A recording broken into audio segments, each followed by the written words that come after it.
Good morning बच्चों। देखो मैंने पिछली क्लास में तुम्हें इम्पल्स पढ़ाया था, है ना। बेसिक आइडिया दिया था बच्चों, है ना। तो चलो आज यहीं से शुरू करते हैं। देखो बेटा, आज मैं तुम्हें 1 करोड़ की पढ़ाई पढ़ाऊंगा। 1 करोड़।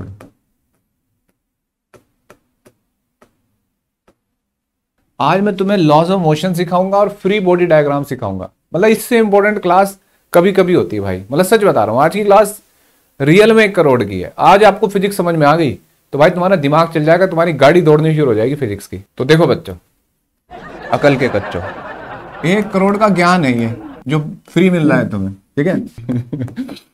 First law. अब देखो क्या होता है बच्चों फर्स्ट लॉ। बच्चों फर्स्ट लॉ के बारे में शुरुआत करते हैं। ये बहुत कीमती, आज मैं देखो तुम्हें बचपन से पढ़ाए जा रहे हैं। 8वीं में पढ़ाया फर्स्ट लॉ, 9th में पढ़ाया होगा, फिर 11वीं में पढ़ा, और फिर तुमने 1-2 साल ड्रॉप भी कर रखे हैं, कुछ ने कई बार पढ़ लिए। लेकिन आज इस नजरिए से पढ़ना कि आज के बाद नहीं पढ़ना ये, ठीक है। देखो बेटा, क्वेश्चन देखो। सबसे पहले जो साइंटिस्ट थे बच्चों, एरिस्टोटल थे भाई। एरिस्टोटल मतलब साइंटिस्ट ना कह के ना, इनको फिलोसफर कहा जाता है, ठीक है। एरिस्टोटल मतलब जैसे ये नहीं आजकल, मतलब हर चीज में ज्ञान था भाई, ज्ञानी आदमी थे। अच्छा, जैसे एक बॉल को लुढ़का देते हैं तो वो थोड़ी देर बाद आके रुक जाती है, तो भाई आगे क्यों नहीं जा रही वो।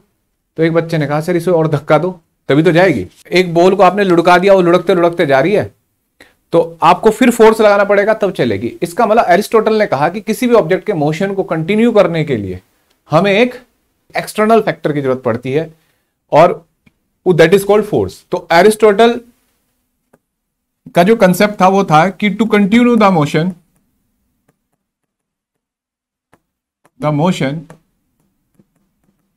वी नीड फोर्स, ठीक है।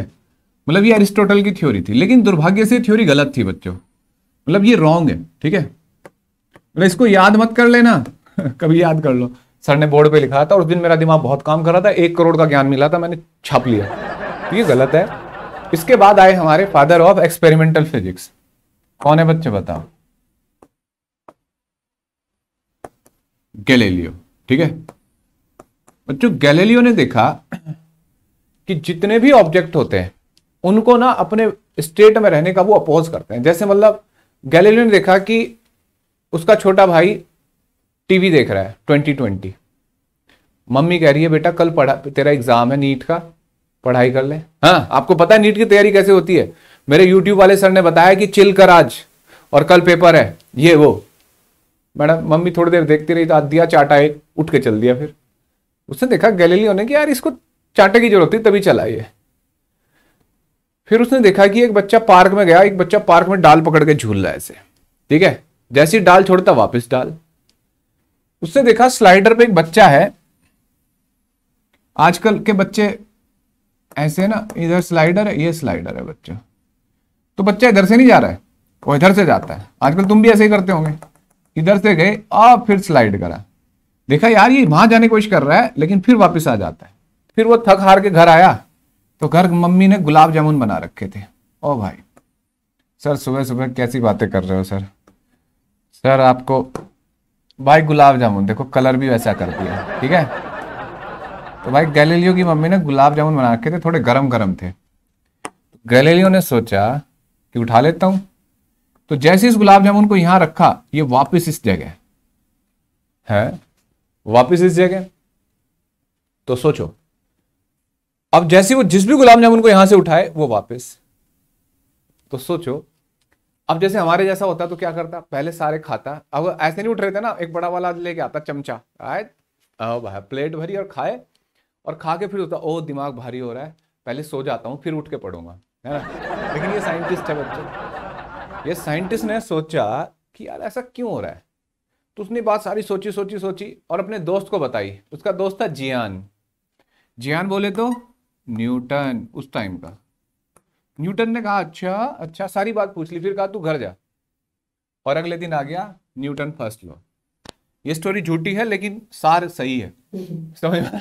सार सही है, स्टोरी झूठी है, ऐसा थोड़ा ही होगा 2020। अब कुछ बच्चे ऐसे सर भी कितना झूठ बोलते हैं, हमें तो यकीन नहीं आ रहा सर फिजिक्स पढ़ा भी पाएंगे नहीं, इतना झूठा आदमी। उस टाइम 2020 कैसे होते हैं, और वहां के लोग गुलाब जामुन कैसी है, तो इंडिया की मिठाई है। तो बच्चों ये स्टोरी है लेकिन दम है इस स्टोरी में।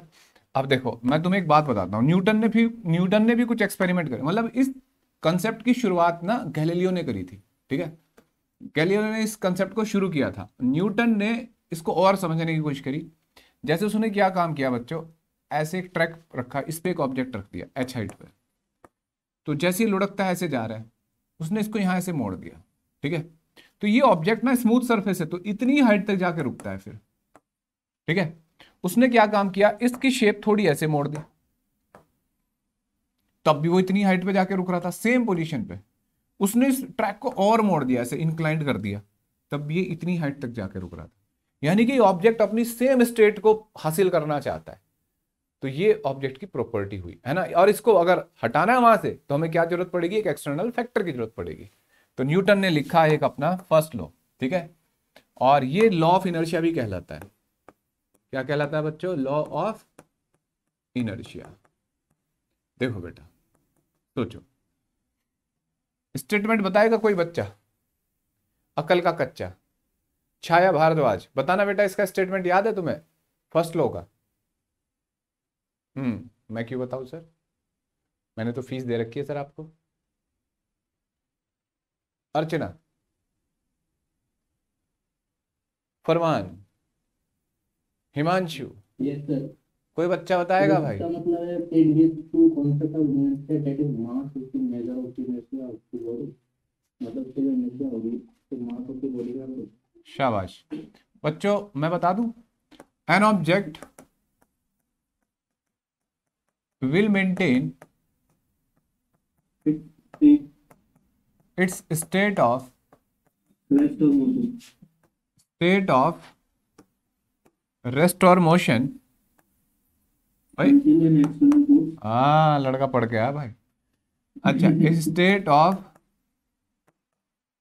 रेस्ट और मोशन अंटिल, अच्छा ये बैच 1 वाला है, इसने पढ़ रखा है मोशन रेस्ट और मोशन अंटिल, हाँ, and unless an external force applied. Actual में फोर्स की जगह ना फैक्टर वर्ड था, ठीक है, लेकिन बस इसको फोर्स मान लिया लोगों ने, चलो भाई फोर्स, फैक्टर, क्योंकि फोर्स डिफाइन हुआ था सेकंड लॉ से, फोर्स अप्लाइड ऑन इट। भाई देखो, कई बार ऐसे भी होता है ना, जैसे क्लास में बच्चे बैठे हैं, कोई बच्चा शैतानी कर रहा है, तो उसे कहा बाहर जा, तो कहते हैं हाँ चला जाऊंगा, तू बाहर जा। वैसे भी होते हैं खतरनाक बच्चे। लेकिन मान लो कोई बच्चा अच्छा है, थोड़ा शर्म करता है, तो उसको कहता है ठीक है यार, जब मास्टर कह रहा है तो चला जाता हूँ। तो वहां फोर्स नहीं लगाया ना, वहां थोड़ी डांट से ही चला गया वो। मैकेनिकली तो फोर्स लगा होगा तभी गया होगा, खैर फ्रिक्शन से वो। तो इसलिए फैक्टर वर्ड सही था उस टाइम, ठीक है। जैसे जब रॉकेट है, तो रॉकेट में हम शुरुआत आग लगाते हैं, तो आग लगाना फोर्स लगाना नहीं होता, तो उसकी वजह से भाग गया। फाइनली तो फोर्स ही लगा था, लेकिन फैक्टर वर्ड ज्यादा सुटेबल लगता था। अब देखो, इसको बोलते हैं लॉ ऑफ इनर्शिया। बच्चों क्या ये हमेशा कहीं ऐसा होता है ये फेल हो जाए? बच्चों अगर पढ़ के ना आया तो सर फेल हो जाएगा, हम भी कई बार हुए हैं सर। देखो फर्स्ट लॉ बच्चों समझाता हूं।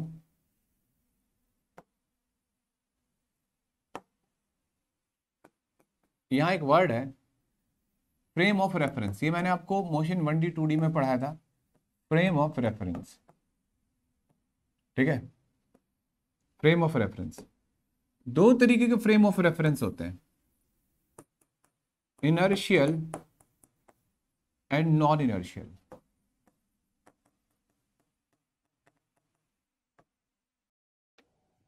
पहले तो फ्रेम ऑफ रेफरेंस क्या होता है, तो ये सबको पता होना चाहिए, जो नए बच्चे हैं, कुछ ऐसे भी हैं जो अभी आए बैच में। बच्चों फ्रेम ऑफ रेफरेंस होता है एक ऐसी सराउंडिंग या ऐसा सिस्टम जिसके रेस्पेक्ट में पार्टिकल की पोजीशन देखी जाती है। जैसे इस क्लासरूम में के रेस्पेक्ट में मैं चल रहा हूं, देखो अभी, ठीक है, और ऐसे चल रहा हूं तो हाँ भाई ठीक है। अगर मैं रुक गया तो इस क्लासरूम के रेस्पेक्ट में तो रेस्ट में है, लेकिन कोई सैटेलाइट से देख रहा हो, किसी स्पेस से देख रहा हो, तो अर्थ के साथ घूम रहा हूं ना मैं, तो इसका मतलब मैं मोशन में हूं, ठीक है। तो ध्यान रखना है, तो इनर्शियल एंड नॉन इनर्शियल, तो यानी कि फ्रेम होती है। जैसे एक कार फ्रेम ऑफ रेफरेंस हो सकती है, यस। एक ट्रक फ्रेम ऑफ रेफरेंस हो सकता है, हाँ। एक ब्लैक कलर की गाड़ी, हाँ। सर एक बात बताओ, सर एरोप्लेन हो अगर चाइना का तो फ्रेम ऑफ रेफरेंस हो सकता है? तो हो सकता है, मतलब कोई भी सराउंडिंग। क्या सर ये फ्रेम ऑफ रेफरेंस हो सकता है एक्स वाई जेड? हाँ बेटा, ये भी एक फ्रेम ऑफ रेफरेंस हो सकता है। दोबारा बता देता हूं, कोई भी रेफरेंस, जैसे देखो जब तुम मैथ्स का क्वेश्चन करती थी क्लास 10th में प्रज्ञा, तो क्वेश्चन हो या ना हो ये डिजाइन तो बनाई देती थी ना? हाँ सर, इतना तो हो ही जाता था सर, है ना? तो ये एक्स वाई का मतलब क्या था? तो बच्चों ये एक्स वाई यहां से ये डिस्टेंस जो है ना, ये वाली ये एक्स है, और ये ऊपर जो डिस्टेंस है ये वाई है। तो इसका रेफरेंस है, ये ओरिजिन है, ओरिजिन के रेस्पेक्ट में ये पोजीशन आई, है ना? तो ये फ्रेम ऑफ रेफरेंस हुआ। जैसे तुम मान लो सड़क पे खड़े हो, तो तुमने देखा एक पत्थर पड़ा हुआ है, तो तुम्हें वो रेस्ट में दिख रहा है। वही तुम उस गाड़ी में बैठे हुए उस पत्थर को देख रहे हो, गाड़ी जा रही है और तुम बाहर पत्थर को देख रहे हो, तो पत्थर पीछे जाता हुआ दिखता है ना? तो अब तुम्हारी गाड़ी फ्रेम ऑफ रेफरेंस हो गई। ठीक है, मतलब हर चीज ना एक दूसरे के रेस्पेक्ट में देखी जाती है बेटा, हर मोशन। अब जैसे फ्रेम ऑफ रेफरेंस दो तरीके की होती है, इनर्शियल नॉन इनर्शियल। कोई बच्चा बताएगा जिसको पढ़ा रखा है? ये तो मैंने 1D में पढ़ा दिया था।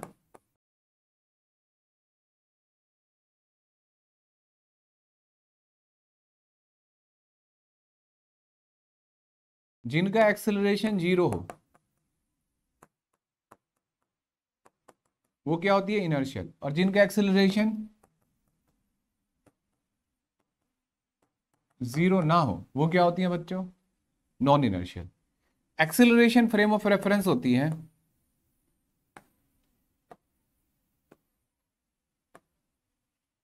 ऐसे, ठीक है? मतलब जिनका एक्सेलरेशन जा रहा है 0 है, कांस्टेंट वेलोसिटी से चलेंगे या रेस्ट में होंगे। अच्छा, और जिनके पास एक्सेलरेशन होगा वो क्या होंगी बच्चों? Non inertial. ठीक है, एक्सेलरेशन होने का मतलब वेलोसिटी वेरिएबल होगी, है ना? या स्पीड वेरिएबल हो, कुछ भी हो, डायरेक्शन बदले या मैग्नीट्यूड बदले स्पीड का, कुछ तो बदले, दोनों बदले तो भी दोनों कांस्टेंट नहीं रह सकते। अब इसमें प्रॉब्लम क्या हो जाएगी भाई? देखो बेटा, पहले तो यहीं पे कुछ क्वेश्चन है लॉज ऑफ मोशन के। जैसे मैं आपसे कहूं कि बेटा मुझे एक बात बताओ, एक आदमी एक आदमी कह रहा है कि दो फ्रेम है ए और बी, ये दोनों नॉन इनर्शियल फ्रेम है। मतलब ग्राउंड पे कोई आदमी है, उसने बताया कि ये दोनों नॉन इनर्शियल फ्रेम है, तो क्या ए बी के रेस्पेक्ट में इनर्शियल हो सकती है? मतलब इसके रेस्पेक्ट में तो ए बी नॉन इनर्शियल है, क्या ए बी के रेस्पेक्ट में इनर्शियल हो सकती है? कैसे? नहीं बेटा, जैसे ये आदमी रेस्ट में खड़ा है और इन दोनों बाइक हैं, ये मान लो या गाड़ी है, दोनों का एक्सेलरेशन सेम है, ठीक है? तो इसका इसके रेस्पेक्ट में एक्सेलरेशन कितना आएगा? 0। तो यानी कि ए बी के रेस्पेक्ट में क्या है? यूनिफॉर्म, मतलब इनर्शियल फ्रेम, और बी ए के रेस्पेक्ट में इनर्शियल। लेकिन ग्राउंड के रेस्पेक्ट में दोनों ए बी क्या है? Non inertial. समझ में आ गया क्वेश्चन? ठीक है, तो हमें दोबारा समझा, कोई दिक्कत नहीं बच्चों। ऐसे सोचो जैसे ए बी दो फ्रेम है, ठीक है? ग्राउंड पे आदमी बैठा है, वो कह रहा है कि दोनों नॉन इनर्शियल है। नॉन इनर्शियल मतलब इनके पास एक्सेलरेशन है, ठीक है, अच्छी बात है। तो क्या ऐसा हो सकता है कि कभी कोई ऐसा केस हो सकता है कि ए बी के रेस्पेक्ट में इनर्शियल हो? कब हो सकता है? जब इसको ये 0 एक्सेलेशन से चलता हुआ दिखाई दे, यानी कि अगर इनकी एक्सेलेशन सेम हो तो रिलेटिव एक्सेलेशन कितना होगा? 0। भाई acceleration of A with respect to B क्या होगा? A minus A B. और अगर दोनों के एक्सेलेशन सेम है तो क्या मिलेगा? 0।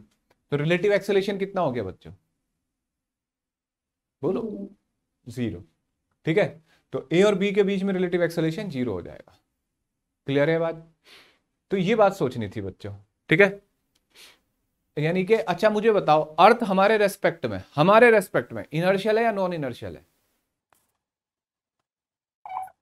नॉन इनर्शियल बच्चों, इनर्शियल, क्योंकि हमारा एक्सेलेरेशन भी वही है जो अर्थ का है। समझ में आया? तो जब सेम एक्सेलेरेशन है हमारा और अर्थ का, तो अर्थ क्या हुई हमारे रेस्पेक्ट? इनर्शियल। हाँ, और कोई बाहर से देख रहा है तो उसके रेस्पेक्ट में क्या है? नॉन इनर्शियल, क्योंकि एक्सेलेरेट हो रही है, सन के चारों तरफ घूम रही है। ओ भाई साहब, बिग बैंग थ्योरी लड़का जानता है। ओ भाई साहब, बिग बैंग थ्योरी लड़का जानता है। लेकिन उस थ्योरी पे अभी सवाल उठ रहे हैं बेटा। अब देखो बेटा, जो इनर्शियल, ये जो first law is applicable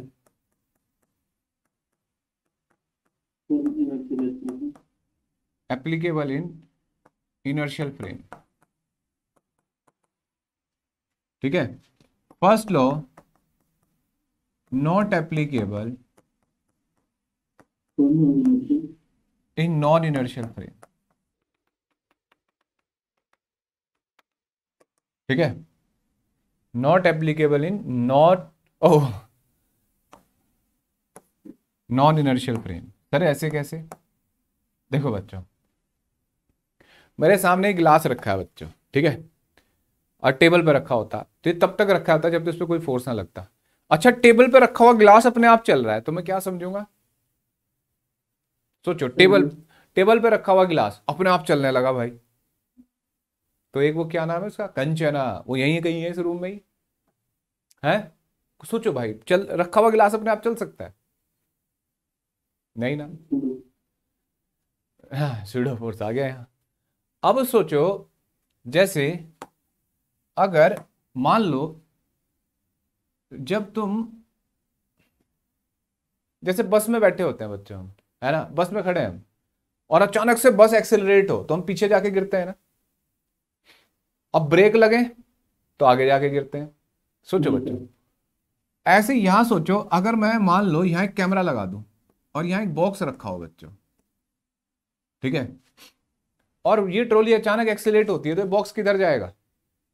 camera के रेस्पेक्ट में यहां जाएगा ना, पीछे स्लाइड करेगा ना। मैं आपसे पूछूं कि बेटा ऐसा क्यों हो रहा है, तो आप कहोगे सर ये इनर्शिया की वजह से हो रहा है।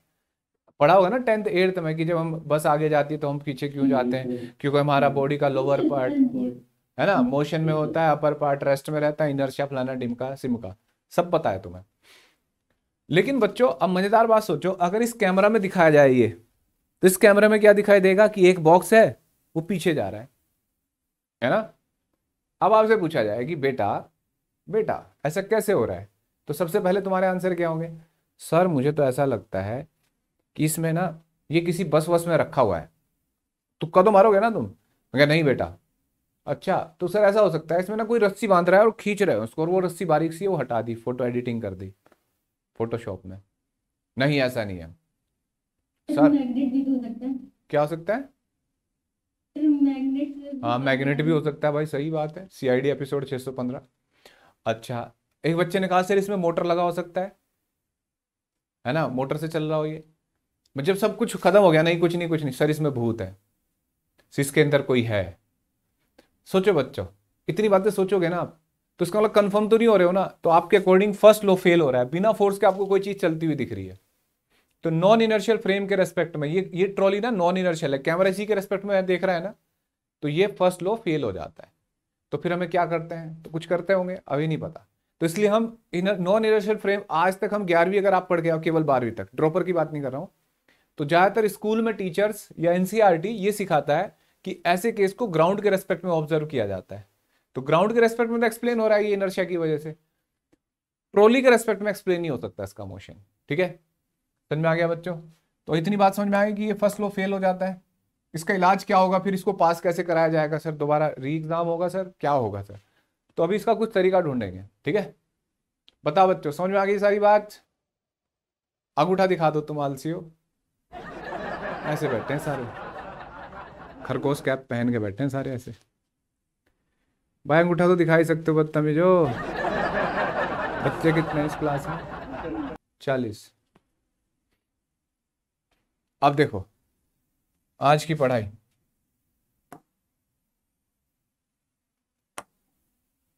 नेक्स्ट पॉइंट ये था बच्चों, कौन सा लॉ? First law. अब बात करते हैं सेकेंड लॉ की। कोई बच्चा बताएगा सेकेंड लॉ क्या होता है?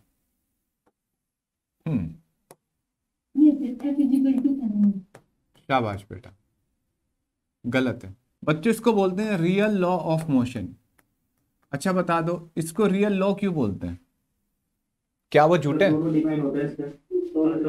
आय शाबाश, उज्जवल सर पढ़ाते हैं शायद तुम्हें, उन्हीं का सर है, बहुत अच्छा पढ़ा रहे हैं बच्चों।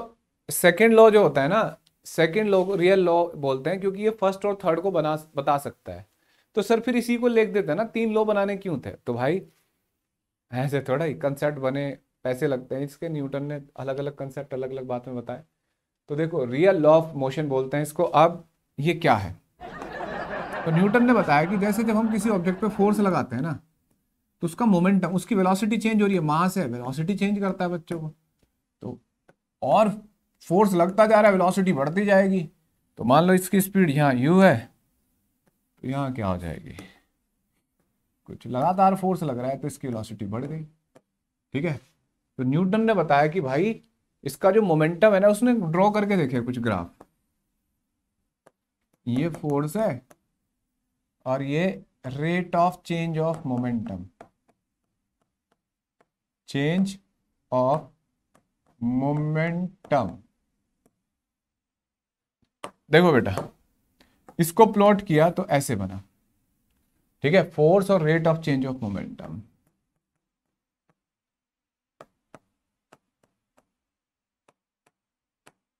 ठीक है, तो स्ट्रेट लाइन बन रहा है, तो force is directly proportional to rate of change of momentum. और ऐसे भी लिख सकते, हाँ, तो यहां से प्रोपोर्शनलिटी का साइन हटके ना कांस्टेंट 1 ही आता है, तो ऐसे ही लिख लिया। तो बेटा जिसने भी अभी बताया था कि F equal to M A, तो बेटा ये होता है second law, not F equal to M A. Sir इससे भी तो वही आएगा, सर आएगा, लेकिन देखना कंडीशनली। अच्छा, दोनों में अंतर क्या है बच्चा, इसमें और इसमें? सर ये पहले लिखा है, ये दोबारा लिखा है। जब डिफरेंशिएशन का, हाँ भाई साहब, इससे एवरेज वैल्यू मिल जाती है और इससे इंस्टेंटेनियस। ये लड़का कुछ करेगा, वहां मत करेगा अपने मास्टर। अब देखो, अब समझो कि इससे पता कर लेते हैं। अब ये इंस्टेंटेनियस और एवरेज वैसे समझाने के लिए था। वैसे यहाँ देखो तुम, dp बाय dt, dp समझते हो बच्चों? हाँ सर आज ही बदली है। अब देखो d बाय dt mv ऐसे लिख सकते हैं बच्चों, और m dv by dt plus v dm by dt लिख सकते हैं। बोलो रे बच्चों, अकल के कच्चों, भाई प्रोडक्ट रूल लगेगा नहीं। अब सोचो, क्या मास कांस्टेंट होता है? बताओ बच्चों, एक ऑब्जेक्ट चल रहा है तो उसका मास कांस्टेंट होता है? मान लेते हैं। जैसे कोई केस बताओ जिसमें मास कांस्टेंट नहीं होता, बताओ बेटा। वो इक्वल नहीं होती, m equal to m naught upon under root 1 minus square upon c²। अच्छा नहीं, नॉर्म वो तो बहुत हैवी स्पीड होती है बेटा, वहां तक नहीं जा रहे। न्यूटन को तो सपने में भी नहीं आई थी वो स्पीड, वो तो आइंस्टाइन की थ्योरी है। यहाँ वाले केस में कौन सा ऐसा केस है जिसमें मास वेरिएबल हो? रॉकेट propulsion वाला। हाँ शाबाश, जिसमें जैसे बलून भरा हमने, बलून में हवा भरते हैं ना, वो सीटी वाला बलून आता है, मेले में मिलता है 50 पैसे का, 2-4 रुपए का तो मिलता ही होगा। उसको हवा भर के छोड़ दो भाई साहब, रॉकेट बन के जाता है नहीं? तो वो वेरिएबल मास सिस्टम है। तो ऐसे केस में, लेकिन अगर हम कहें कि इफ मास इज कांस्टेंट, देखो बच्चों मैंने इफ लिखा है, नॉट एज, मतलब अगर मास कांस्टेंट हो तो dm बाई dt क्या हो जाएगा बच्चों? बोलो रे बच्चों, 0 ना, dm बाई dt। ठीक है,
dm बाई dt इक्वल टू 0। तो F इक्वल टू क्या हो जाएगा ये M D V by D T. ठीक है, समझ में आया बच्चों, D V by D T. अब D V by D T क्या होता है बच्चों? ओ, ये तो ए होता है ना, तो F equal to M A. ठीक है, F equal to M A. तो हमें पता लगा, न्यूटन ने बताया कि नेट फोर्स इक्वल टू क्या होता है बच्चों? Mass into acceleration. क्लियर है? F equal to M A, Newton ने बताया कि फोर्स होता है मास इंटू एक्सेलरेशन। अब लेकिन ये कंडीशन क्या है? जब जब मास कांस्टेंट। हाँ बेटा, अब देखो वो तलवार लेके आ गई, सर आपने मेरा गलत क्यों बताया था? ये न्यूटन सेकंड लॉ नहीं है बेटा, ये तब है जब मास कांस्टेंट है। अगर मास वेरिएबल होता तो ये होता, देखना, और यहाँ पे D V by D T A होता, M A plus V D M by D T होता। तो Newton first law second law क्या है? ये है, या ये क्वेश्चन आए ना बेटा, स्कूल लेवल नहीं होता कुछ भी, एनसीईआरटी लेवल पे ये सब पढ़ाया जाता है। समझ आई बात? एनसीईआरटी अगर तुम 10th भी देखोगे ना, एनसीईआरटी में कुछ गलत नहीं है, लाल पीली किताबों में और हमारे जैसे लोगों ने खराब कर रखा है सब कुछ। अगर तुम अब ध्यान से देखना, ये क्वेश्चन में पेपर में आया हुआ क्वेश्चन है बेटा तुम्हारी नीट वीट का, कि 4-5 फॉर्मूले लिखे हैं, which of the following expression represent Newton second law. और मजेदार बात, वो कितना कलाकार होता है, हो सकता है वो 3 ऑप्शन देके चौथे को नन ऑफ दीज लिख दे, तो वहां नन ऑफ दीज भी एक ऑप्शन बन सकता है, क्योंकि Newton second law is equal to rate of change of linear momentum. ठीक है बच्चों, तो हमने ये बात समझी। अब देखो, हाँ बेटा, जैसे देखो साउथ की पिक्चर देखते हो? अरे बहुत देखी सर, गब्बर सिंह देखी सर, मजा आया। जैसे सिलेंडर विलेंडर होता है ना, जैसे सिलेंडर है, घर वाला सिलेंडर जो होता है, ये ऐसे ऐसे, और लिखा होता है 13.5 किलोग्राम पूरी नहीं मिलेगी, बीच में निकाल ली गई है ना। तो ये जो सिलेंडर होता है, इसमें फिल्मों में देखा होगा, इसे खोल देते हैं ऐसे, और भाई साहब ये रॉकेट का काम कर रहा होता है, जा रहा होता है, बिल्डिंग उड़ा देता है। तो ये जब भी कोई रॉकेट देख लो ना तुम, सीधे चलो दिवाली का रॉकेट देख लो यार, तुम साउथ की पिक्चर तो देखते नहीं हो, इतनी मजेदार होती है। वो देख ली पुष्पा? बहुत पिटोगे बेटा, फिल्मों की बातें करोगे तो, पढ़ाई करोगे सभी। तो ये रॉकेट ऊपर जा रहा है, तो ये जल नहीं रहा इसके अंदर, वो एक्सप्लोसिव खत्म नहीं हो जाता। तो ये वेरिएबल मास सिस्टम है बेटा, है ना। तो जैसे बलून में हवा भर के, करा नहीं क्या तुमने कभी कोई एक्सपेरिमेंट यार? तो बलून में हवा भर के छोड़ दो, तो ऐसे बलून से एयर निकलती है ना, तो वेरिएबल मास सिस्टम ऐसे भागता है रॉकेट की तरह। ठीक है, अब देखो, तो ये F equal to M A आ गया। अब तुम्हें यहाँ एक बहुत बारीकी पे समझना है बच्चों बात को। एनओटी नोट, ये 1 करोड़ की बात है बच्चों, पूरे 1 करोड़ पहले दे दिए, 1 करोड़ अब दे रहे, बहुत पैसे वाले हैं सर तो भाई। अभी पूरी 1 करोड़ की बात है, क्या है? फोर्स जो हो सकते हैं ना, acceleration of the object is a unique value. Unique value मतलब ये एक होता है, और फोर्स हजारों हो सकते हैं, इनफाइनाइट फोर्स हो सकते हैं एक ऑब्जेक्ट पे। जैसे एक ऑब्जेक्ट पे इधर भी फोर्स लग रहा है, इधर इधर भी फोर्स लग रहा है, एक फोर्स ये लग रहा है, इतने फोर्स लग रहे हैं, F1 F2 F3। ठीक है, कितने ही फोर्स हो सकते हैं, लेकिन उसका एक्सेलरेशन बेटा एक ही होगा। ठीक है, तो यानी कि सम ऑफ ऑल एक्सटर्नल फोर्स, सम लिख दिया ना, ये इक्वल टू एम ए। ध्यान रखना बेटा, sum of all external force equal to M A. Clear है? सारे एक्सटर्नल फोर्स का सम जो होता है वो मास इंटू एक्सेलरेशन लिखा जाता है। एक्सेलरेशन एक ही होगा, हो सकता है ये इस डायरेक्शन में जा रहा हूं, किधर भी, मान लो इधर जा रहा है तो एक ही एक्सेलरेशन। सर ये इधर भी जाएगा उधर भी जाए, ऐसा नहीं है, मतलब जाए कहीं पे भी एक्सेलरेशन एक ही डायरेक्शन में होगा, यूनिक वैल्यू होगी। और ये बहुत सारे फोर्स हो सकते हैं राइट साइड।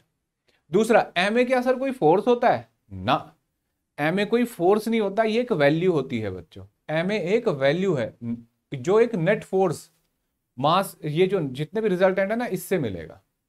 दूसरी बात, ये जो फोर्स होता है, अब जैसे मैंने शायद एक वीडियो में बताया था आपको, जैसे मेरे हाथ में ये सेल है, चलो इसको छोड़ देते हैं, पेन की कैप है, चलो इसे छोड़ते हैं, सैनिटाइजर ले लेते हैं, ये सैनिटाइजर है। ठीक है, मैंने इसको ऐसे ऊपर फेंका, जब ये ऊपर जा रहा था बच्चों, इस पे कितने फोर्स थे? बोलो बच्चों। mg वाला, समझदार बच्चे हो तुम भाई।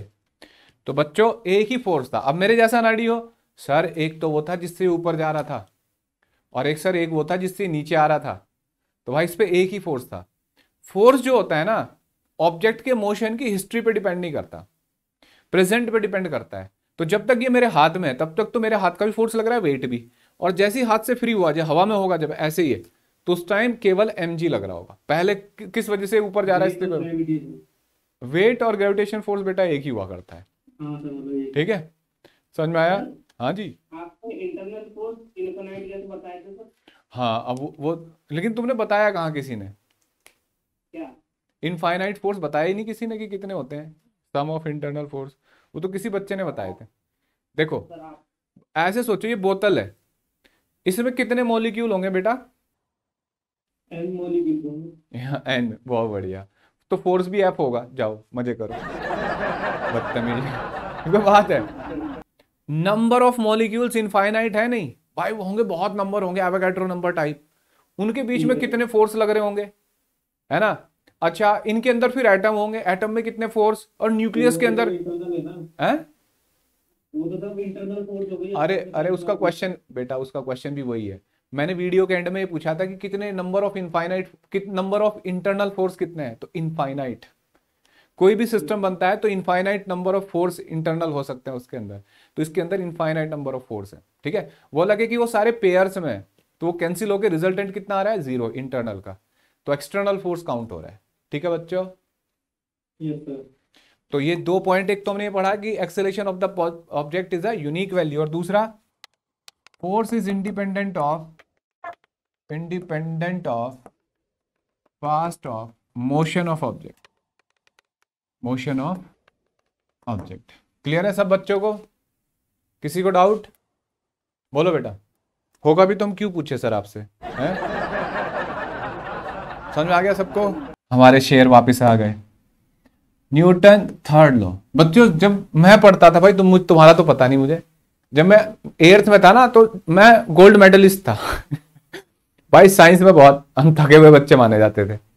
मतलब मुझे सेकंड लॉ में ना वो F equal to delta P by delta T करना, मतलब M into V minus U करके ये, और ये एम ए लिखना, इसको पसीने छूट जाते थे इस स्टेप में ही। तो मुझे थर्ड लॉ प्यारा लगता था, every reaction has equivalent opposite reaction, है ना? तो कितने लोगों को याद है भाई थर्ड लॉ? यही है ना, कुछ और है इसमें? Every action has equivalent opposite reaction. क्या महात्मा गांधी के केस में भी ये फॉलो होता है? नहीं, महात्मा गांधी ने कहा था कोई एक्शन दे रहा है तो रिएक्शन दो ही मत, उसको एक्शन देने दो, ऐसा कहा था महात्मा गांधी ने। नहीं बेटा, तुम्हें गलत गलत पढ़ा है तुमने महात्मा गांधी के बारे में। बेटा महात्मा गांधी को थोड़ा पढ़ा करो, अगर देश को बचाना चाहते हो और आदमी डेवलप होना चाहते हो लाइफ में, तो महात्मा गांधी की एक किताब है बच्चों। ये थोड़ा ज्ञान अलग से है, मेरा अलग से ज्ञान दे रहा हूँ। हाँ,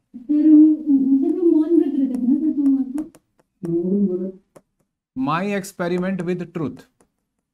बेटा अगर तुमने ये किताब पढ़ ली, ठीक है, फैक्ट बता रहा हूं मैं, तो तुम्हारा नजरिया बदल जाएगा समाज को लेके, जीने को लेके, और तुम्हारे अंदर बहुत सारी क्वालिटी डेवलप हो सकती है। ये बायोग्राफी है महात्मा गांधी की। सर मैं एक किताब आपको बताऊँ, पढ़ेंगे? हाँ बालक बताओ, हम तो यही काम करते हैं। सर स्वामी विवेकानंद की ज्ञान युग। वो नाम ज्ञान युग नहीं है बेटा, स्वामी विवेकानंद की, उनकी जीवनी पढ़ी है मैंने। कौन सी सर? जीवन सर किसने लिखी वो? जी, मतलब ऐसे बुक आती है बच्चों के लिए, आती है स्टोरी, इतनी मोटी किताब है, पूरा बहुत अच्छे से लिखा है उनके बारे में, बहुत बढ़िया किताब है, वो भी अच्छा है। सर जीवन में बायोग्राफी भी होती है ना? हाँ नहीं, एक होती है उनकी स्टोरी, कोई भी लिख देता है उनके बारे में, एक होता है जो खुद लिखते हैं, वो आत्मकथा। ये आत्मकथा है महात्मा गांधी। सर आपने पढ़ी है वो आत्मकथा? नहीं आत्मकथा नहीं पढ़ी मैंने ये पढ़ रखी है। अब चलो, मैंने वो हाँ, नाम बताना, मुझे भेजना, खरीदूंगा। मैं खुद कम पढ़ता हूँ, बच्चे से पढ़वाता हूँ, फिर उससे सुनता हूँ। ठीक है, ध्यान रखना। हाँ, मैं बच्चों को दे रखी है, छोटे मोटे लाल पीले बच्चे सबको अपने को, और बेटा पढ़ो और मुझे सुनाओ क्या पढ़ा आज तुमने। अब देखो ये थर्ड लॉ के बारे में बता रहा था। थर्ड लॉ ये कहता है कि every action has equal and opposite reaction, opposite reaction.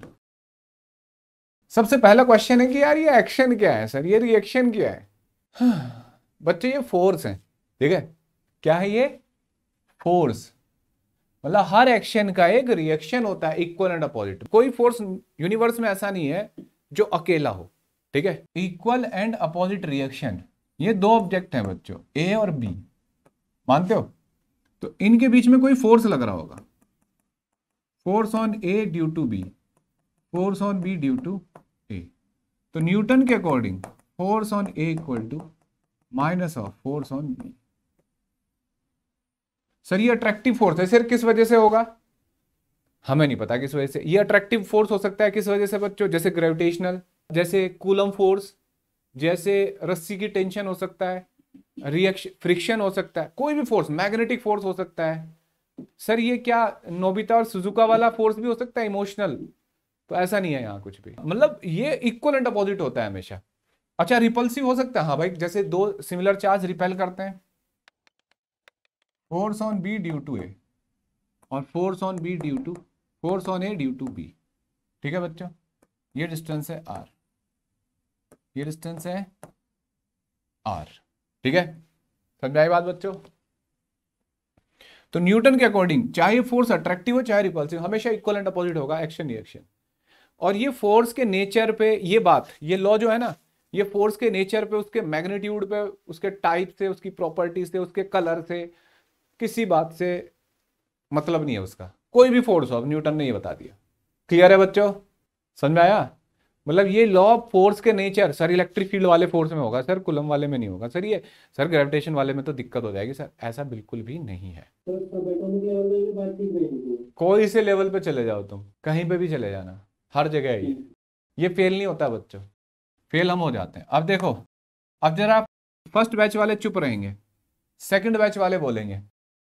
ये कौन है बच्चों? नोबिता। और ये कौन है बच्चों? नहीं राजू नहीं, राजू ऐसी जगह नहीं आता, राजू का अलग ही स्टाइल है। हाँ ये नोबिता। कल वाली देखी थी तुमने उसकी वीडियो, पुष्पा वाली? यही था। अब देखो, अब जैसे ये नोबिता बच्चों, ये जियान। अब जैसे फर्स्ट वाले बैच वाले चुप रहेंगे, सेकंड बैच वाले बताएंगे कौन ज्यादा फोर्स लगाएगा यहाँ, नोबिता या जियान? शाबाश बेटा, ध्यान से नहीं पढ़ रहे हो, यही सिखाए हैं हम। हाँ हाँ, अब सबका अपना अपना फेवरेट है ना। मेरा तो फेवरेट सर जियान है ना। तो कोई कहता है सर नोबिता है। तो बदतमीजो, ये लड़के ने सही तो बोल दिया था कि ये जियान और नोबिता से कोई लेना देना नहीं, जो फोर्स है वो इक्वल एंड अपोजिट लगेगा। टेंशन होती है यहाँ, तो दोनों इक्वल एंड अपोजिट फोर्स लगाएंगे, ठीक है। दोनों इक्वल एंड अपोजिट फोर्स लगाएंगे। क्लियर है? बोलो। तो सर ऐसे तो फिर कोई भी नहीं, मतलब ये हारेगा ही नहीं, जबकि तो कमजोर है, जियान मजबूत है। तो बच्चों होता क्या है, एक्सेलरेशन होता है, एक एक्सेलरेशन होता है फोर्स अपॉन मास। तो मास जितना कम होगा, ठीक है, मास जितना कम होगा एक्सेलरेशन उतना ज्यादा, तो ये एक्सेलरेट हो जाएगा, उधर जाके गिरेगा उसके पास, फोर्स बराबर लगेगा हमेशा। क्लियर है सबको? अच्छा लेकिन फिर मेरा एक क्वेश्चन बेटा, हर जैसे इनके बीच में जो रस्सी पकड़ रखी है, तो रस्सी से टेंशन डेवलप होती है ना, तो टेंशन इक्वल एंड अपोजिट होगी दोनों पे हमेशा। हमने बताया था कि टेंशन में नहीं होता, वहां नहीं होता है, कैसा भी फोर्स हो हमेशा इक्वल एंड अपोजिट होगा, ठीक है बेटा। तो इक्वल एंड अपोजिट, बस एक्सेलरेशन अलग हो सकता है। एक्सेलरेशन होता है फोर्स अपॉन मास, तो जिसका मास कम होता है उसका एक्सेलरेशन ज्यादा होता है, ठीक है। मास कम तो एक्सेलरेशन ज्यादा, इधर भाग पड़ेगा ये। अब देखो, ये मास है, ये रेडियस आर, जैसे मेरे हाथ में फोन है, ठीक है। तो ये अगर इसे छोड़ दिया जाए तो नीचे गिरेगा, है ना। सर करके देख लो सर एक बार। तो अगर इसे छोड़ दे नीचे गिरेगा, क्यों भाई? क्योंकि अर्थ इस पे फोर्स लगा रही है। तो क्या ये फोन भी अर्थ पे उतना ही फोर्स लगाएगा? बताओ बच्चों। यस सर, अर्थ उतना ही फोर्स लगाएगा अर्थ पे ये? भाई तुम भी यार कुछ भी बोलते हो। हाँ सही बात है, इक्वल एंड अपोजिट। लेकिन क्वेश्चन है तो सर ये अर्थ क्यों नहीं ऊपर आ रही है फिर? तो अर्थ का मास बहुत ज्यादा है, तो अर्थ का मास बहुत ज्यादा मतलब इन्फिनिटी, समथिंग अपॉन इन्फिनिटी क्या होता है? 0। तो अर्थ का एक्सेलरेशन क्या हो जाएगा बच्चों? 0। ठीक है, समझ में आ गया? तो आज से हमें ये समझ में आ गया कि चाहे कुछ भी हालात हो, कैसा ही ऑब्जेक्ट हो, हमेशा एक्सेलरेशन क्या होगा बच्चों? मतलब हमेशा फोर्स इक्वल एंड अपोजिट होगा। समझ में आ गई ये बात? अंगूठा दिखाओ पहले, जल्दी जल्दी। हाँ जब आपने बताया था सैनिटाइजर फेंका था, तो सब एक ही फोर्स में था। हाँ शाबाश। कौन है बच्चा? मोहम्मद उवैश 98 97। बेटा देखो, जैसे जब मैंने फेंका तो इस पे mg नीचे लग रहा है, तो ये mg किसने लगाया? अर्थ पे ने, तो ये बदला किससे लेगा? अर्थ से लेगा ना रिएक्शन देके, तो अर्थ के सेंटर पे लग रहा है वो दूसरा रिएक्शन। ठीक है, ये देखो सैनिटाइजर मान लो इसको, तो इस पे लग रहा है mg, तो mg इस पे यहाँ mg लगेगा ऊपर की तरफ अर्थ के सेंटर पे। तो ऐसे केस में अर्थ का सेंटर मेंशन नहीं कर पाते हम, जैसे ज्यादातर ये ऑब्जेक्ट हैं ये सब, जैसे यहाँ पे नोबिता पे भी mg लग रहा है, तो वो अर्थ के सेंटर पे रिएक्शन लग रहा होगा इसका, इक्वल एंड अपोजिट। ठीक है बेटा, अब बोलो। तो रिएक्शन फोर्स पे कांटेक्ट में होना जरूरी है। रिएक्शन फोर्स के लिए कांटेक्ट में होना जरूरी है बेटा। ठीक है, लेकिन रिएक्शन ऐसे वो एक नॉर्मल रिएक्शन बोलते हैं उसको, ये भी तो एक रिएक्शन है ना। यहाँ कांटेक्ट कहाँ है? जैसे यहाँ भी एक रिएक्शन है, ये एक्शन है तो ये रिएक्शन है। कोई कहता है ना मेरी मैडम ने तो इसको एक्शन बोला है, तो हाँ ठीक है ये एक्शन है तो ये रिएक्शन, इसके लिए कांटेक्ट की जरूरत नहीं है। एक नॉर्मल रिएक्शन होता है जो सरफेस टच होने पे आता है, जब सरफेस पुश करते हैं एक दूसरे को तब जरूरत पड़ती है। ठीक है, नहीं बेटा फोर्स दोनों पे सेम है। देखो बस एक्सीलरेशन होगा फोर्स अपॉन मास, तो मास अलग एक्सीलरेशन अलग। अरे मेरे भाई ऐसे सोचो, इसका मास ले लो m, तो जियान का मास कितना ले लो? 4 गुना तो ले ही लो, तो ये दोनों चलेंगे, ऐसा थोड़े कि वो नहीं चलेगा। एक्सेलरेशन ऑफ नोबिता होगा फोर्स अपॉन m और एक्सेलरेशन ऑफ जियान होगा फोर्स अपॉन 4m, तो ये कम है इसका एक्सेलरेशन, ये धीरे धीरे चलेगा। इनको स्केट्स पहना दो तुम, ठीक है, अब देखो दोनों चलेंगे। ठीक है, बस होता क्या है ना डेली लाइफ में, तो यहाँ एक फ्रिक्शन भी काम करता है ना, तो जो ज्यादा ग्रिप बना के रखेगा ग्राउंड पे, तुमने देखा होगा जब टग ऑफ वॉर होता है तो आदमी ऐसे इंक्लाइंड हो जाता है तिरछा, तब खींचता है रस्सी, तो पैरों पे नॉर्मली मतलब फ्रिक्शन बढ़ा रहा होता है बेटा, ग्रिप बना रहा होता है ग्राउंड पे। उस केस में जरूरी नहीं कि ज्यादा मास वाली टीम जीते, ज्यादा स्ट्रॉन्ग टीम जीतेगी, मतलब हैवी वाली नहीं कि भाई मोटे लोग हैं उसमें, मतलब जिनकी मस्कुलर पावर अच्छी है, जो ग्रिप बनाएंगे ग्राउंड पे अच्छी। ठीक है, पैर मुड़ेंगे नहीं जिनके, वो बढ़िया टीम चाहिए होती है।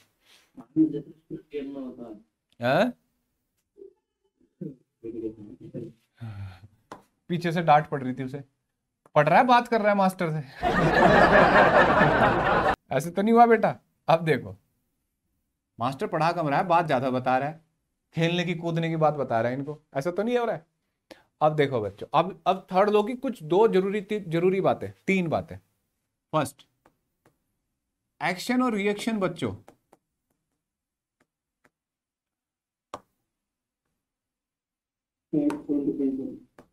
Action and reaction acts on different object. ठीक है, वीडियो के लास्ट में आपसे क्वेश्चन पूछा जाएगा, जवाब देने वाले को मिलेगी चमचमाती मर्सिडीज कार। आप देखो कान खुलेंगे, अच्छा कुछ ना मिलेगा वीडियो के एंड में, तो एंड तक देखना है बच्चों आपको, एंड तक देखो, करते रहते हैं ना हम यूट्यूबर।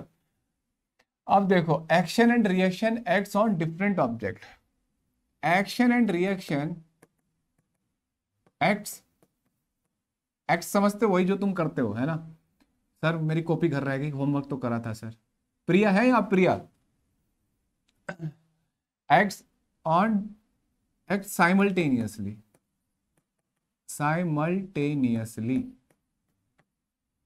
ठीक है। Third action and reaction acts on different object, action and reaction act simultaneously. और एक और था फोर्स लाइज इन पेयर्स। ठीक है, ये 3 बातें पता लगती हैं बच्चों यहाँ। क्या लिया? फिर थर्ड देख क्या है sir? Force lies in a pair, force lies sir क्या है? लाइज इन पेयर्स, फेयर ये मतलब मेले में मिलता है फोर्स, बेटा पेयर्स लिखा है, फोर्स हमेशा जोड़े में एग्जिस्ट करता है, मतलब एक्शन है तो रिएक्शन होगा ही होगा। बेटा अभी एक बच्चे ने बोला कि सर अगर कोई आसमान बहुत दूर से, यूनिवर्स है, ये हमारी अर्थ है, और सर ये यहाँ एस्ट्रोनॉट आ रहा है अर्थ की तरफ दूर से गिरता हुआ, तो इस पे ऐसे वेट लगेगा ना mg। सर इस पे तो एक्शन है, रिएक्शन तो होगा ही नहीं। भाई किसने लगाया ये फोर्स? अर्थ ने। तो अर्थ के ऊपर फोर्स क्या होगा? mg। ठीक है, ये यहां लग रहा होगा। m मास ऑफ एस्ट्रोनॉट है, एम नोट लिख दिया मैंने। हर एक्शन का इक्वल एंड अपोजिट फोर्स है बेटा, समझ में आ गया आप? तो वैक्यूम में भी एमजी लगेगा? बेटा नहीं समझ आया। वैक्यूम का मतलब पता है क्या होता है? सर जहाँ पे कोई एयर ना हो, जहां एयर ना हो, तो एयर का ग्रेविटी से कोई मतलब नहीं होता। एयर जो है ना एटमॉस्फेयर अर्थ का, वो लगभग 250 किलोमीटर तक है, बस यहां तक। उसके बाद वैक्यूम ही वैक्यूम है ना? और वैक्यूम है, लेकिन ग्रेविटेशनल फोर्स अर्थ का कहां है? लगभग 8 लाख किलोमीटर तक है, तो वहां वेट नहीं होगा। ठीक है। इंटरस्टेलर स्पेस, इंटरस्टेलर मूवी देखी है बच्चों? Yes sir. देखो ऐसी बातें पूछ रही है। तो इंटरस्टेलर स्पेस मतलब डीप स्पेस, जहां ग्रेविटी नहीं होती, वहां नहीं लगेगा। ठीक है। अब देखो बेटा, वैक्यूम तो यहीं पे भी हो सकता है। जैसे इस रूम में से एयर निकाल ली जाए तो वैक्यूम हो गया, तो क्या ग्रेविटी जीरो हो जाएगी? नहीं, ग्रेविटी अलग चीज है और वैक्यूम अलग। तो बच्चों देखो, अच्छा एक्शन रिएक्शन एक्ट साइमल्टेनियसली, इसका मतलब समझाता हूं। जैसे आप स्कूल में जाते थे, कोई बच्चा मिल गया, सारे दोस्तों ने मिलकर उसको पीट दिया, जब तक वो मम्मी पापा या मैडम को बुला के लाता है टीचर को, तब तक भाग जाते हो तुम। तो एक्शन दे दिया, रिएक्शन का टाइम नहीं दिया। लेकिन बच्चों यहां ऐसा नहीं होता। आपने सोचा दीवार पर मुक्का मार के ना तेजी से हाथ हटा लूंगा, दीवार टूट जाएगी और मेरे हाथ को कुछ नहीं होगा, ऐसा है? ऐसा नहीं हो सकता। जब आपने दीवार पे फोर्स लगाया ना, उसी टाइम आपके हाथ पे भी फोर्स लगा होगा। ठीक है। अच्छा, तो ये भी बात पता लग गई। ये भी एक छोटा सा क्वेश्चन और है। जब स्कूल में मैडम चाटा मारती है, जब आप होमवर्क नहीं करके जाते, तो आपको तो चक्कर आने शुरू हो जाते हैं, टिंग टिंग टिंग टिंग, और मैडम को कुछ नहीं होता। ऐसा क्यों? बोलो बेटा। सर कई बार तो उनके हाथ में भी लग जाती है सर। हाँ, तो सॉफ्ट होंगे हाथ के मैडम के हाथ, है ना? पीटीआई सर मारते हैं तो चक्कर आ जाते हैं ऐसे। तो कारण है बच्चों, फोर्स इक्वल एंड अपोजिट ही लगेगा। ऐसे जैसे थप्पड़ लगा, हल्का लग रहा है, उनके हाथ पे लग रहा हाँ, तो ये पार्ट सेंसिटिव होता है, समझ रहे हो? तो भाई इसलिए उस पर इफेक्ट नहीं पड़ता। हाथ पे बच्चों, हाथ लेस सेंसिटिव होता है, हार्ड होता है थोड़ा, इसलिए यहाँ अदरवाइज चोट लगती है ना? फोर्स बराबर लगता है, मतलब ध्यान रखना। अब मैं तुमसे एक क्वेश्चन पूछूंगा बच्चों, जो मैंने कहा था ना वीडियो के एंड में एक क्वेश्चन पूछा जाएगा। तो अब एक क्वेश्चन पूछ रहा हूं मैं आपसे, आपको बताना है कि बच्चों ये एक ब्लॉक है, अच्छी बात है, ठीक है। आप किसी ब्लॉक को, जैसे फॉर एग्जांपल ये बोतल ही है, आप इसको उठा रहे हो, ठीक है। फर्स्ट बैच वाले चुप रहेंगे, वैसे मैं फर्स्ट वालों से पूछूंगा, हो सकता है तुम्हें याद ना रहा। और ये ब्लॉक है बच्चों, तो इसको जो अगर मैं ऊपर उठा रहा हूं, तो इस पे फोर्स बच्चों नीचे की तरफ है। मतलब नहीं, क्वेश्चन ये है, जब मैं इसको ऊपर उठा रहा हूं, एक्सप्लेन करना है आपको ये सेकंड बैच वालों, जब मैं इसको ऊपर उठा रहा हूं, तो मैं जितना फोर्स ऊपर लगाऊंगा उतना ही फोर्स नीचे लगेगा। तो फिर क्वेश्चन ये है कि ऊपर क्यों उठ जाता है बच्चों? समझ में आया? ये ऊपर क्यों उठ जाता है? बोलो रे बच्चों, है। सेकंड बैच वाले। क्योंकि फिर हम एक्सटेंडेड फोर्स लगा रहे हैं। हम एक्सटर्नल फोर्स लगाते हैं, तो एक्सटर्नल फोर्स का रिएक्शन नहीं होगा। हमारी मतलब ग्रेविटी की फोर्स से ज्यादा हो जाती है ना सर। अच्छा, बताया था ना कभी कभी एक्शन रिएक्शन से ज्यादा हो जाता है। मेरा क्वेश्चन वो नहीं है जो तुम बता रहे हो। मेरा क्वेश्चन ये है, अभी जिसने बताया कि ग्रेविटी से ज्यादा, ऑब्वियसली वो तो ग्रेविटी से ज्यादा होना चाहिए। मेरा क्वेश्चन ये है कि जब मैं इस पर फोर्स लगाऊंगा, तो जितना फोर्स मैं लगाऊंगा थर्ड लॉ के अकॉर्डिंग उतना ही फोर्स बनना चाहिए नीचे की तरफ, तो नेट फोर्स जीरो नहीं होना चाहिए। फ्रिक्शन भी तो आएगा सर। भाई फ्रिक्शन कहां से आ गया? हाथों के और ब्लॉक के बीच में? चलो मान लो उसको भी, तो चलो मैं वही पूछ लेता हूं, वही सोच लो। चलो, जितना फ्रिक्शन मैंने लगाया उतना ही ब्लॉक लगाएगा, जी सर। तो नेट फोर्स जीरो हो गया। फिर कैसे उठ गया ये? बच्चों एक बात ध्यान रखनी है, अगर ऐसे हुआ करता तो फिर तो सारे ही फोर्स कैंसिल हो जाते। तो एक्चुअल में क्या होता है, action and reaction acts on different object. ये 1 करोड़ की बात है और मिटने जा रही है। ओ भाई, अब दोबारा लिख देते हैं, ये 1 करोड़ की बात है। मतलब जो आपके हाथ इस पे फोर्स लगाएंगे, चाहे जो हो, फ्रिक्शन विक्शन जो भी, वो इस पे लगेगा ऑब्जेक्ट पे, और जो ऑब्जेक्ट ने लगाया फोर्स वो यहाँ लगेगा। तो दोनों डिफरेंट पॉइंट हुए ना बच्चों? ठीक है, एक्शन और रिएक्शन। इस पे एफ ऊपर की तरफ लगेगा और इस पे फोर्स नीचे की तरफ। बताओ बच्चों, समझ में आया कि नहीं? क्लियर है? सर हाँ बेटा। सर इधर फिंगर्स की तरफ नहीं होगा फोर्स, क्योंकि हाँ दोबारा बताता हूँ, कोई बात नहीं, दोबारा बता दो। जब बीच में नॉर्मल नहीं होगा।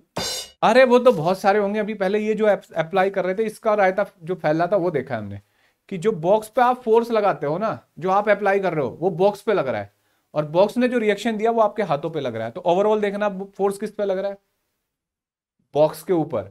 और ये बॉक्स जरूरी नहीं कि उठी जाए। अब जैसे मेरे सामने एक भारी सी मेज है, तो देखो मैंने उठा दी, भाई 10 जैसे मेरे जैसे 10 आ जाए ना, इमेज नहीं उठ सकती। तो सोचो क्यों? क्योंकि इस पे ये डिपेंड करेगा, इस पे एक वेट भी तो लग रहा होगा यहाँ पे। तो अगर एफ वेट से ज्यादा हुआ तो उठ जाएगा, नहीं तो नहीं उठेगा। सर ये भी एक्शन रिएक्शन है ना, ये mg का जो रिएक्शन होगा वो अर्थ पे होगा, अर्थ के सेंटर पे, वो mg वहां होगा। ये अलग कॉम्बिनेशन है और ये अलग कॉम्बिनेशन है, ठीक है। तो ये एफ mg से ज्यादा होगा तो उठ जाएगा, नहीं तो नहीं उठेगा। बस ये बात तो क्लियर होगी ना कि रिजल्टेंट जीरो क्यों नहीं होता, क्योंकि हम ऑब्जेक्ट को सिस्टम मान रहे हैं। तो ऑब्जेक्ट पे कितने फोर्स होंगे? एक तो एफ और एक mg। अगर मान लो तुम नॉर्मल रिएक्शन भी सोचना चाहते हो तो वो भी होता है, ठीक है, वो भी पढ़ाऊंगा नॉर्मल रिएक्शन कैसे बनता है। बताओ बच्चों, क्लियर है अब सारी बात? बोलो बेटा। जब मैं से मिटा दूंगा ना तब पूछना सर वो क्या था। सब बच्चों को समझ में आ गया? आगे बढ़ जाऊं? चलो बच्चों, तो वो इसका आंसर भी मैंने ही दिया, तो मैं रख लेता हूं एक मर्सिडीज कार, ठीक है। चलो, जैसे लॉटरी निकालने वाले होते हैं ना, वो खुद अपनी रिश्तेदारों की लॉटरी निकाल लेते हैं।